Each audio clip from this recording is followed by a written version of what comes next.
Sejahtera semua, selamat datang ke channel Fels Lifestyle. Halo semua, salam sejahtera Malaysia.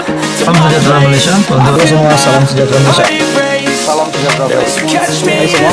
Halo semua, salam sejahtera Malaysia.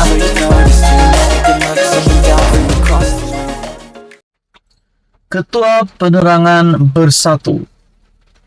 Ketua Penerangan Bersatu disebut dalam satu laporan yang dibuat oleh Suruhanjaya Pencegahan Rasuah Malaysia, di mana satu artikel menyatakan SPRM adukan Ketua Penerangan Bersatu ke polis. Wow, apa yang dilakukan oleh Ketua Penerangan Bersatu sehingga beliau disebutkan di dalam satu laporan daripada SPRM? Adakah dengan ini satu lagi bersatu pemimpin bersatu yang bakal dicekuk ataupun bakal ditangkap? Nah, di dalam berita ini ataupun di dalam artikel ini, SPRM membuat laporan polis ke atas salah seorang pemimpin kanan bersatu yang membuat dakwaan fitnah ke atas agensi berkenaan. Menurut SPRM, merujuk kepada satu hantaran dalam TikTok yang memaparkan Ketua Penerangan Bersatu Malaysia, Razali Idris, berceramah semasa kempen di Kemaman pada 10 November lepas. Dalam kenyataan dikeluarkan, SPRM mendakwa beberapa tuduhan palsu dikeluarkan Razali dalam majlis tersebut. Kita boleh katakan mungkin dalam video ini terciduk lagi ke satu pemimpin bersatu. Dengan ini, adakah beliau berisiko untuk ditangkap? Nah, saudara-saudara, beliau telah menyatakan bahwa jentera-jentera kerajaan, SPRM, dan hakim-hakim dikawal oleh kerajaan semasa, serta mempertikaikan keputusan hakim Mahkamah Tinggi berhubung sabitan 4 pertuduhan ke atas bekas Menteri Belia dan Sukan. Katanya, yang merujuk kepada ahli Parlimen Muar Syed Saddiq Syed Abdul Rahman. Menurut SPRM, mereka memandang berat fitnah dan tomahan yang dilemparkan Razali kerana ia boleh menjejaskan keyakinan orang ramai terhadap sistem penguatkuasaan dan perundangan negara ini. Selain bertindak sebagai Ketua Penerangan Bersatu, Razali juga kini berkhidmat sebagai pengerusi Bersatu Terengganu. Untuk rekod, Mahkamah Tinggi Kuala Lumpur menjatuhkan hukuman penjara selama 7 tahun, 2 sebatan dan denda RM 10 juta terhadap Syed Saddiq pada 9 November lalu. Bekas Ketua Pemuda Bersatu Armada itu disabitkan bersalah atas 4 pertuduhan pecah amanah jenayah, salah guna harta, dan pengubahan wang haram membabitkan dana sayap parti terbabit yang berjumlah RM 1,12 juta. Hakim Azhar Abdul Hamid bagaimanapun membenarkan permohonan untuk menangguhkan hukuman ke atas ahli politik terbabit sementara menunggu keputusan rayuan di Mahkamah Rayuan. Syed Saddiq pernah menjadi anggota kabinet semasa mengetuai Armada namun memihak kepada PH apabila gabungan itu dijatuhkan dalam insiden langka Sheraton. Dia kemudian menubuhkan Parti Ikatan Demokratik Malaysia Muda dan mengetuainya dengan kekal sebagai salah satu parti yang menyokong Pakatan Harapan. Bagaimanapun, Syed Saddiq membawa Muda meninggalkan PH dan menyertai Blok Pembangkang pada awal September lalu. Kata SPRM, agensi itu merupakan badan penguatkuasa yang diperkasakan oleh undang-undang untuk melaksanakan peranan sebagai pembanteras rasuah secara bebas dan profesional. Oleh yang demikian, SPRM berharap tindakan sewajarnya dapat diambil dengan kadar segera terhadap mereka yang mengeluar dan menyebarkan fitnah dan tomahan tersebut. Apa akan jadi kepada pemimpin kanan bersatu ini selaku Ketua Penerangan Bersatu, yaitu Razali Idris selepas ini? Dengan SPRM yang mengadukan Ketua Pembangkang Penerangan Bersatu ke polis disebabkan fitnah yang disebarkan. Apa komen Anda? Bersama-sama di dalam channel ini untuk info yang seterusnya. Jangan lupa tekan butang like, share, dan juga subscribe. Halo semua, salam sejahtera Malaysia. Selamat datang ke channel Fels Lifestyle. Tuan-tuan dan puan yang amat dihormati, satu dapatan saya hari ini yang pasti mengejutkan ramai. Nah, kita dapat lihat apa yang berlaku kepada Bersatu hari ini. Kita sudah dapat keputusan bahwa 4 ahli parlimen bersatu yang menyatakan sokongan terhadap kerajaan perpaduan. Namun, terdapat juga kabar angin yang menyatakan ada lagi 5 ataupun mungkin 6 lagi ahli parlimen bersatu yang bakal membuat keputusan yang sama. Nah, saudara-saudara, maklumat yang saya dapat hari ini adalah satu maklumat yang bocor yang saya lihat dalam satu artikel juga. Adakah ini kenyataan yang dibuatkan ini adalah satu pengakuan ataupun rahasia baru daripada Bersatu? Bahkan kenyataan ini dibuat oleh seorang pemimpin kanan daripada Bersatu yang tidak ingin identitinya didedahkan. Nah, apa yang berlaku kepada Bersatu hari ini?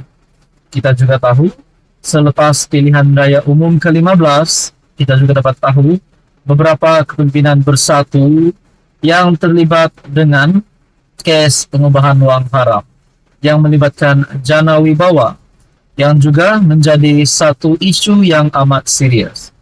Nah, saudara-saudara yang amat dihormati semua, satu artikel daripada BH Online menyatakan ramai ahli Bersatu tidak yakin parti mampu bertahan. Nah, di dalam kenyataan ataupun di dalam pendedahan daripada pemimpin kanan Bersatu ini juga menyatakan bahwa Bersatu tidak akan mampu bertahan sehingga pilihan raya umum ke-16. Nah, adakah dengan itu Bersatu bakal bubar? Tan Sri Muhyiddin Yassin akan meletakkan jawatan? Nah, tuan-tuan dan puan yang amat dihormati, artikel ini juga mendedahkan bahwa ramai dalam kalangan ahli parlimen Bersatu Malaysia, Bersatu tidak lagi mempunyai keyakinan parti itu mampu bertahan sehingga PRU 16. Ini bukan saya cakap, tetapi kenyataan ini dibuat oleh pemimpin kanan yang enggan namanya disiarkan. Mendakwa situasi itu berlaku susulan siasatan dan pendakwaan terhadap beberapa pemimpin parti yang dikaitkan dengan kes pengubahan wang haram AMLA Jana Wibawa. Nah, apa yang patut Muhyiddin Yassin lakukan selaku ataupun sebagai Presiden Bersatu untuk mengelakkan kapal Bersatu ini karam sebelum pilihan raya umum ke-16? Nah, apa akan jadi kepada Perikatan Nasional sekiranya Bersatu akan tenggelam? Dalam artikel ini juga menyebut, ahli pemimpin Bersatu sendiri, mereka tak yakin Bersatu akan mampu bangkit daripada kesan pertuduhan sebesar kes Jana Wibawa. Dan mungkin Bersatu tidak akan mampu bertahan sehingga PRU akan datang, katanya kepada Berita Harian.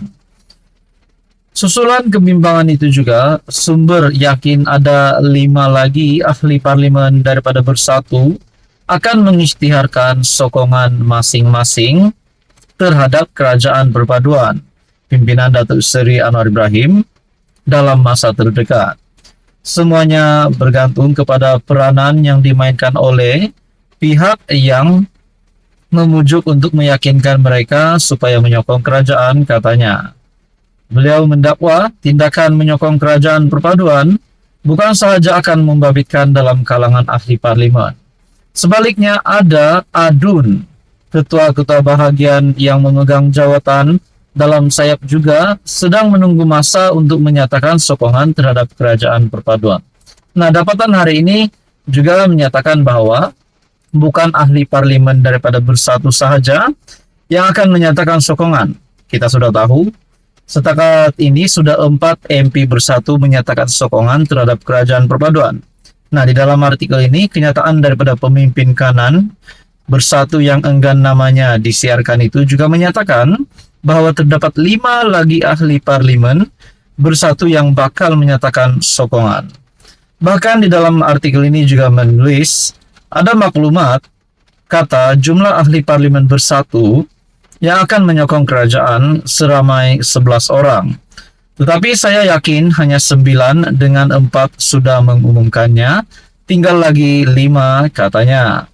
Mengulas lanjut, sumber itu menyokong dakwaan seorang blogger yang mendakwa harga setiap wakil rakyat bersatu adalah di antara Rm4 juta hingga Rm6 juta setiap seorang. Selain itu, ada juga kemungkinan yang mahu melindungi diri daripada didakwa dalam apa-apa kesalahan. Mereka yang mengisytiharkan sokongan ini ada beberapa faktor, bukan sebab uang semata-mata, tetapi uang adalah di antara motivasi utama mereka. Nah, kalau begitu saudara-saudara yang amat dihormati, mungkinkah ada ahli parlimen daripada Bersatu yang mungkin terlibat dengan pendakwaan dan terlibat dengan kes pengubahan uang haram akan menyertai kerajaan untuk menjadikan penyertaan itu sebagai jaminan mereka untuk melindungi diri daripada akan terus mendapat ataupun risiko untuk ditangkap disebabkan mereka terlibat dengan kes pengubahan uang haram. Nah, siapakah ahli parlimen itu menjadi tanda tanya. Dalam artikel ini juga menyebut, ditanya sama ada dakwaan PN, terdapat broker politik yang cuba membeli ahli parlimen untuk menyokong kerajaan. Sumber itu berkata, perkara itu sudah pasti berlaku dan dikukuhkan lagi dengan usaha Perdana Menteri sendiri yang mengutuskan surat dan meminta semua ahli parlimen bersama menyokong kerajaan.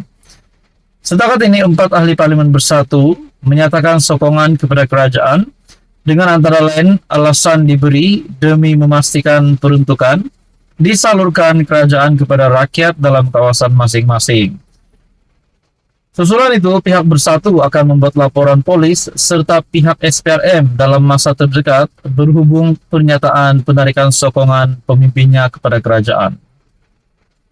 Ini susulan dakwaan kemungkinan terdapat tawaran habuan lumayan yang diberikan kepada mereka sehingga mengubah pendirian sokongan kepada kerajaan pimpinan Anwar. Bahkan Muhyiddin Yassin dan Hamzah Zainuddin juga telah membuat kenyataan serupa yang berkata MP Bersatu yang menyokong kerajaan kononnya diugut. Namun, sudah pasti kita menantikan kalau benar mereka diugut, sudah pasti kita menantikan bukti yang menunjukkan bahwa memang kepimpinan Datuk Seri Anwar Ibrahim yang memberikan mereka habuan, mengugut mereka, memberikan mereka rasuah agar mereka menyokong kerajaan demi untuk mengukuhkan kedudukan Datuk Seri Anwar Ibrahim sebagai kerajaan perpaduan. Sudah pasti semua itu perlukan bukti, barulah ramai akan percaya. Nah, saudara-saudara, pengakuan daripada pemimpin kanan Bersatu ini yang menyatakan ramai ahli Bersatu tidak yakin parti mampu bertahan sehingga PRU 16. Pertama disebabkan beberapa pemimpin Bersatu yang terlibat dengan kes pengubahan uang haram, yaitu yang melibatkan Jana Wibawa dan juga sokongan daripada MP pembangkang ataupun Bersatu adalah disebabkan untuk peruntukan demi kawasan masing-masing. Saudara-saudara, tuan-tuan dan puan, mungkinkah selepas ini Bersatu daripada Kedah, mungkin daripada Perlis dan mana-mana ahli parlimen Bersatu di Malaysia ini juga akan menyokong kerajaan perpaduan. Saudara-saudara, tuan-tuan dan puan, apa komen Anda? Sekian saja untuk kali ini. Anda boleh komen di bawah, Anda boleh like video ini, share video ini, dan juga tekan butang subscribe. Jangan lupa tekan butang subscribe.